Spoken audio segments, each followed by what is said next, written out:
you cannot change who your partner is. You can only change who you yourself are. So bringing your best self to that relationship means focusing on you. Wait, are you subscribed yet? Before we continue, make sure to hit that red subscribe button down below so you can get access to more exclusive content like this on our YouTube channel. Did you do it? All right, let's get back to it.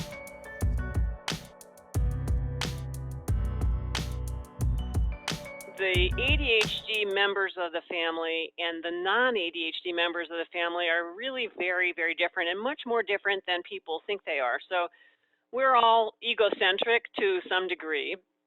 And so we think of the other people in the world as being similar to us in terms of how they experience the world, how their brains function, etc. And that's not actually the case with ADHD and non-ADHD people. They have extremely different brains in terms of how they function. So ADHD is actually about neurochemistry, largely, low dopamine, less serotonin, and this has an impact on the management functions of the brain. You can think of the brain as sort of a reward-focused brain. John Rady, who's another very famous ADHD expert, talks about it as a reward-seeking brain. So things that are stimulating are things that the person with ADHD is drawn to.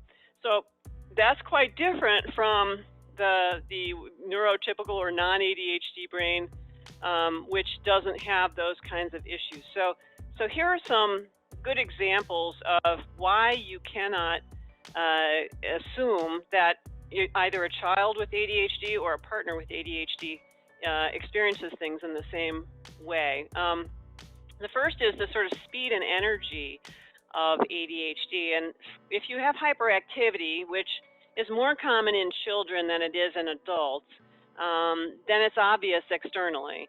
But even if you have the distractible version of ADHD, typically the brain is still very active. So that's invisible to other people, but there's lots and lots of stuff sort of bouncing around inside that brain. And so it's very fast. It's what I like to call flat, and in terms of there's very little hierarchy to it. And so you don't have a sense of, well, this thing is more important than that thing, which is a big deal because the non-ADHD brain is all about this thing is more important than that thing. My brain does that without even my realizing it's doing that. It's very easy for me to focus when somebody's talking to me. I can focus on that person because my brain just says that's the thing that's most important. Whereas if you have ADHD, your focus is all over the place and it's not focused on that person because your brain isn't telling you that. So that speed and energy is one big difference. Another is what Ned Hallowell coined as sort of the now and not now time zones of ADHD. And I've had another person say, it's like having a paper towel hold it roll thing, where you're looking through the paper towel and what you can see through the roll is what you can see, and everything else is completely out of the picture. Tunnel vision. It's like tunnel vision, sort of. And so if something's in the past or something's in the future, you're really not paying attention to it. It's a very, very present-focused way of being. And that has benefits in certain situations. It's very good in high-stress situations and not so good if you're planning for the future. This is linked to executive function issues in that brain. But anyway, it means that it's hard to remember things that have happened. Sometimes there are working memory issues for people who have ADHD.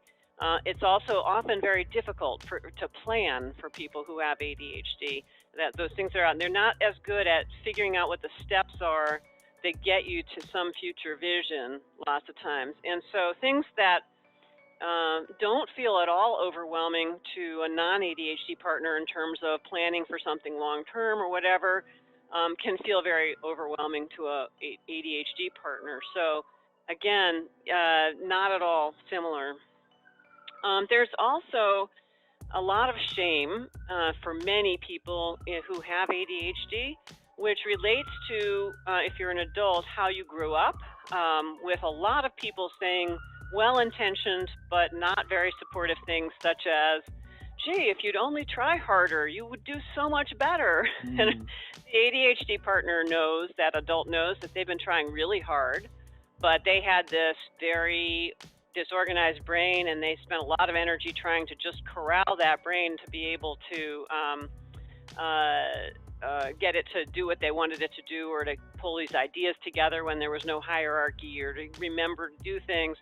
So they know how hard they're working. So those kinds of comments are really, they tend to encourage shame rather than be something that inspires people to work more.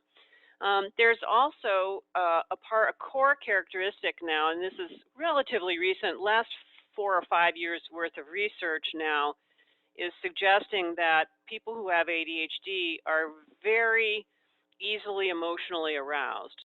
Emotional dysregulation is a big part of ADHD for most people. Managing those emotions, maybe it's an anxiety or depression emotion, but managing these emotions is really important.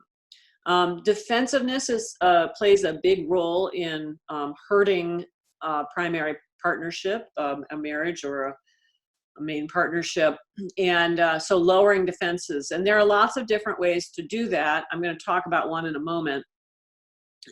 But just opening yourself up to thinking that your partner isn't trying to attack you is a good start. And again, as the non-ADHD partner, properly interpreting ADHD symptoms helps a lot. It really does.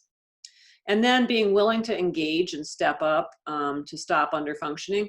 Setting up a chore system, for example, like a weekly meeting where you coordinate with each other rather than receive your instructions for the week, but actually are talking back and forth about what each of you has time to do, what you feel is the most important thing, etc. It doesn't sound like a lot of fun, and so it's not going to hit those reward centers for the ADHD partner. On the other hand, it could solve a whole lot of problems as you use that chore system to learn how much can you do? Do you overcommit? Do you need to break things down because you're having trouble initiating things into, put them into smaller chunks, etc. All of those things can come out of engaging for a while with a very structured chore system. Now, non-ADHD partners have their own things to do. Importantly, taking a look at their behaviors. So typically, a non-ADHD partner is frustrated, resentful, angry, not working in there, or maybe they have just said, I'm checking out of here because I can't take it anymore. None of those create a strong, healthy relationship. And so if your goal is to be in a good relationship with your partner, it's not serving you well. In fact, if your goal is to have the kind of connected relationship that I described at the beginning of this talk, you're not helping yourself. It may be protective, it may be a coping strategy, but it's not getting you where you want to go. So asking yourself a question about what is my behavior accomplishing, looking with clear eyes at what your behavior is really important. Thank you so much for watching this video. Please make sure to give it a like, subscribe, and comment down below what your thoughts are, because we love hearing from you just as much as you like hearing from us. See you next time.